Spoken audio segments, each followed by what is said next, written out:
You know what's funny is how many ripoffs you can find in indie horror simply by taking a recognizable thing and exploiting the ever loving shit out of it. Find one profitable property, and I'm sure there's at least 10 titles that try to bite off on that one success. Krampus comes out in 2015, and we ended up getting movies on Redbox and Netflix like Mother Krampus, Krampus Unleashed, Krampus the Reckoning, and even Krampus 2, which is not the sequel to the 2015 Krampus. Remember when zombie movies were all over the place? After The Walking Dead came on in 2010, there was zombie everything. Not that zombies haven't always enjoyed being in fashion, but there were graves full of zombie shit after it for the mainstream people if they didn't know where to start. Which brings me to one tried and true subject that seems to go through cycles itself: shark movies. And an entry in it by the low budget indie horror legend Mark Polonia. I'm Mr. Samhain, and this is Corner Room Creep Show.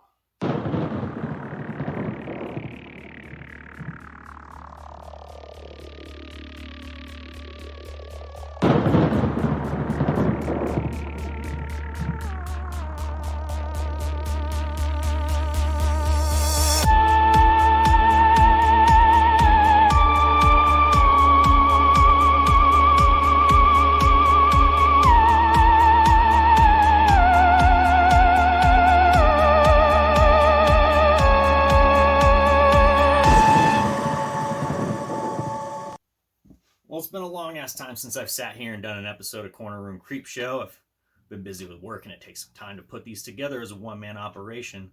But here I am again to talk about Mark Polonia's 2016 sharksploitation movie, Sharkenstein, where Mark has a group of friends and the harbor master dealing with a Nazi experiment that was probably drawn up in a child's 4th grade notebook. This is the first of 5 shark movies for Mark Polonia, so never blame him for not trying to leave his mark in the deep waters of sharksploitation with the likes of The Last Shark, Cruel Jaws, the Sharknado movies, and countless others. Most of the cast and crew here are Polonia regulars over the last 10 or 20 years, including Brett Piper, who worked with Mark and his brother John on movies like Splatter Beach and Terror House and handles the special effects here. I say special because they're laughably bad. The shark is computer animated and also sometimes a puppet shark. Obviously, this is done on purpose and cannot be taken seriously for one single moment. As the shark flies across the frame to eat someone on land or just past the halfway mark, basically turns into a street shark. I don't know if anyone remembers that cartoon. Anyway, what we have here is a story about 3 friends on a trip to Catsman Cove where people disappear or die pretty regularly. Which nerdy, timid Madge points out to her stupid friend Skip and Coop, saying, "Why let people disappearing and death get in the way of a good time?" And I say, why not? Anyway, Skip and Coop are way too old to be playing college students, especially Skip. Which I think was also the point. There's a shark in these waters that we were introduced to in the opener as a result of a Nazi experiment in 1942 that was fully realized in the present day, as this shark is assembled from parts of a great white, blue shark, hammerhead, and mako shark by a neo-Nazi mad scientist, because all Nazi scientists are mad scientists in exploitation land. The Nazis in the opener killed 2 other scientists for not handing over their unsanctioned experiment that wasn't approved by the SS and run off with it in their U-boat that stiffly surfaces and submerges in a photo, and they hand it off in a cheap trunks to stock footage of a seaplane before we fast forward to now and the group of too old to be in college friends in vacation mode.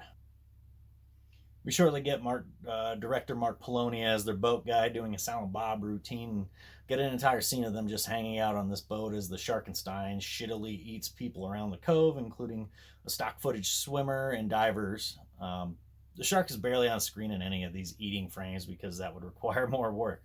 So props to Mark Polonia and the editors for keeping this bad boy within its ultra low budget. No corners went uncut here.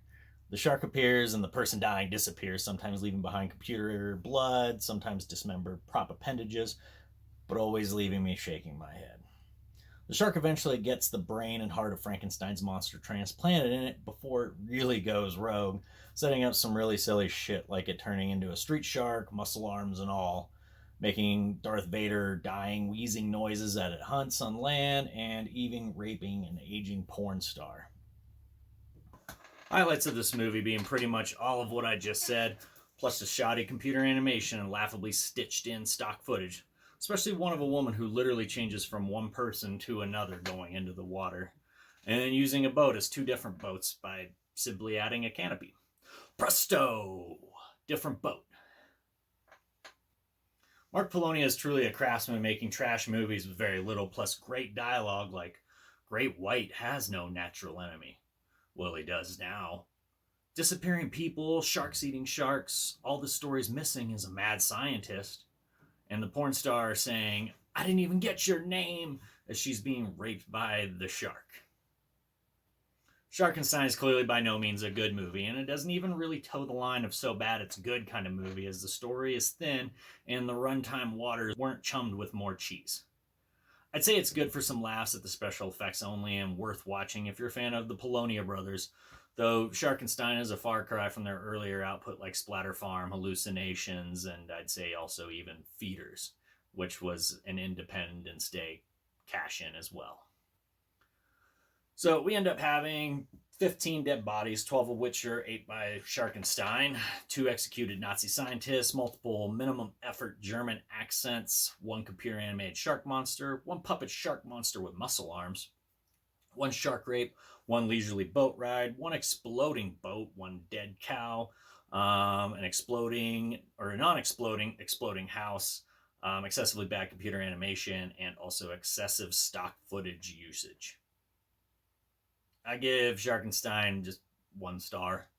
I've seen it up on Tubi, so if you kill some beers and maybe chug or take a shot every time you see Skip's stupid sideways hat or someone under delivers their lines, you'll maybe have a good time. Well, that's it for Corner Room Creep Show. Hopefully it won't be another 4 months until my next episode. But until then, I'm Mr. Samhain saying, watch something new for a change. I'll see you next time.